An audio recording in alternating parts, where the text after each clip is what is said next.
Hi Ruby, I'm Ezelle from the upcoming, and it's wonderful to speak to you today. And congratulations, it's a really fantastic film. So perhaps you could start by sort of telling us how you got involved in the whole project and what that kind of casting process was like for you. Yeah, well, I did an audition. I did like a self-tape, and then I got called back and I met Ari. I chemistry read with a couple of people, and then Ari kind of, let me know that my agent let me know that I got the project. Oh, it's such a fantastic film, and I think the story of Anne Frank is, we know everyone sort of knows about Anne Frank's diary, and I think there's been a lot of work, screen work on Anne Frank and films and material about her. But what do you think makes this project so unique? I think how it draws on, past and present. It puts it shows the parallels between them. It's not comparing past and present, but it's showing that there is still many people fleeing war zones and still many people in war zones and lots of children. I think that the film like very much voices is the voice of like young adults and children, how important their voices. And I mean, I think that shows throughout its history how Anne's voice has remained increasingly more powerful and important as a young adult and a young woman. And how was it working with the director, Ari Foreman himself? How was that for you?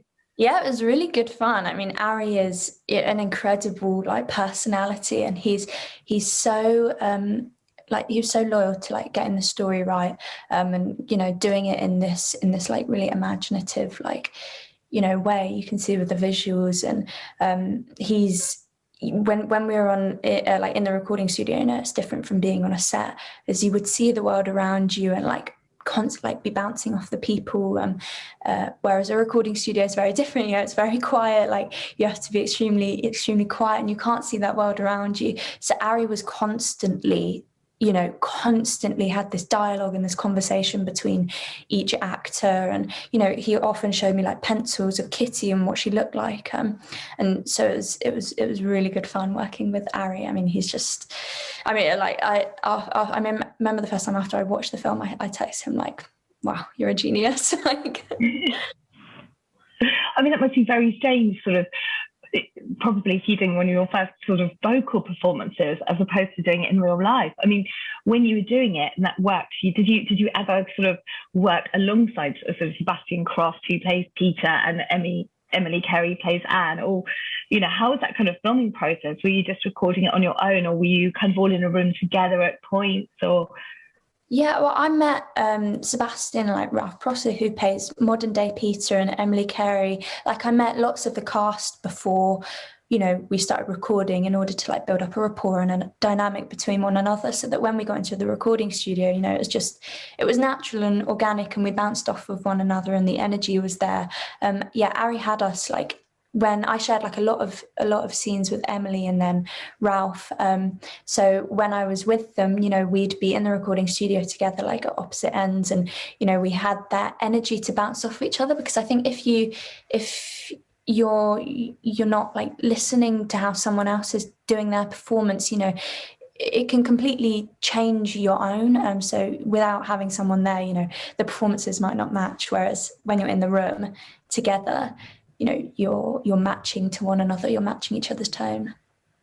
yeah, completely. I mean, it must have been really fun. And I know that Ari did a lot of research. I think it took him like up to 8 years to kind of get this project together. So for you, how did you kind of prepare for that role? Did you visit Amsterdam? Did you read parts of her diary in translation? How did you prepare for the role of Kitty? How? Well, I read the diary, like just naturally when I was a lot younger. And then obviously when I found out I got the role, I reread Anne's diary. Like I said, there was a constant dialogue between Ari. He had access to like Anne Frank archives that, lots of other people were making, projects about Anne and her family's life hadn't had in the past.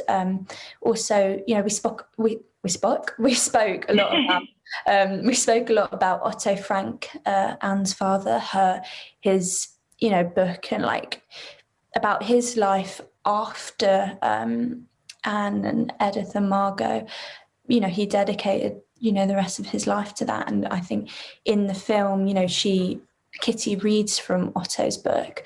And so we spoke a lot about that and looked at his book as well. And also, like, I looked at people like Greta Garbo and, you know, Clark Gable, like these people that Anne was inspired by, and put Kitty, like those people into Kitty and herself into Kitty. Yeah, and I think also for Kitty, it's not just bringing the subject of the Holocaust to the forefront, it's also bridging that gap between the past and present by bringing, you know, talking about refugees, current crisis, and, you know, and being a sort of activist. Can you tell us a bit about that storyline? Telling, you know, Anne and her family's life and, you know, about the Holocaust will always remain important. You know, it's always important to continue talking about the past and telling the truth about it. And it's the same for the present. You know, that's what the film does. It draws on those parallels between past and present. It's re-examining the past, and it's, you know, rightly so, interrogating right now. And like, it's you know, it's important as much to like talk about now. At the end of the film, there's a card that says, you know, there are millions of people and millions of children still fleeing war zones and still in war zones in the present day. You know, it's important that people walk away with that awareness. You know, I think bringing Kitty to life on screen is such an exciting opportunity. She embodies so many different characteristics. She's kind of stubborn, she's charismatic.